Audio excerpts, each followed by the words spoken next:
Robin on my teacup. August, Part 2. The spotted flycatcher. A farmer friend once told me about this little bird he had seen resting in his clematis, and it made a nest there. The clematis was surrounding his front door, and so she could watch it every day. "It's just a little brown bird with a speckled head," he said, "but it flies off and comes back to the same place every time. It's as if it's fastened to a branch by a piece of elastic." Many years later, we have that little bird too in our garden. Well, not the same bird, of course, but it fits the description exactly. If you have a spotted flycatcher in your garden, then you're very lucky indeed, because it's now on the red list in Britain and very rare. About 3 weeks ago, I saw a pair of birds going backwards and forwards in our woodland glade. I thought no more about it, just little brown birds.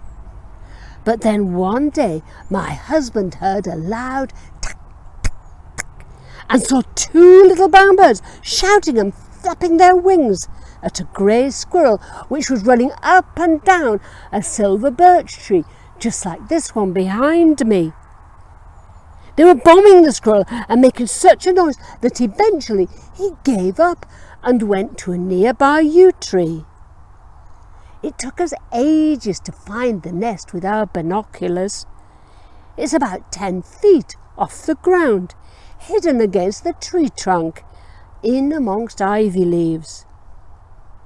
We set up the telescope at a distance and arranged 2 chairs, one behind the other.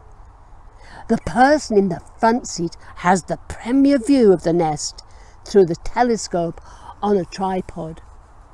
The person behind must use the binoculars, which are not as good because they don't magnify as well. After an agreed time, we swap seats. Once, when I was in the ringside seat, I saw the male feed the female on the nest with a big bluebottle fly. The female sat all day and all night for 2 weeks, and the male caught insects to give to her. He does not go on the ground looking for insects, or even on leaves. He just sits there on a branch and waits. Woe betide any fly, big or small, that happens to pass by. The flycatcher swoops and catches his prey mid-air with a snap of his beak, and then he returns to his perch. It's just like my farmer friend described. It really does look as if the flycatcher is attached by an elastic thread to a branch. Do you remember those toys with a ping pong ball stapled to a bat with an elastic thread? The ball always bounced back, just like the flycatcher.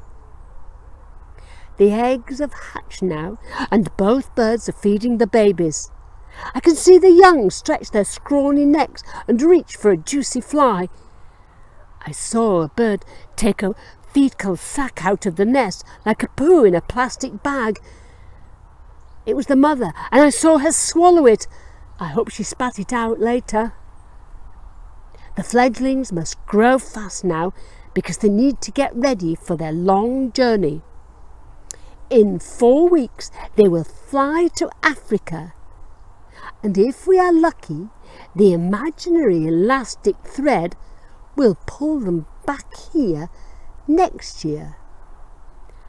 I have booked the ringside seat already.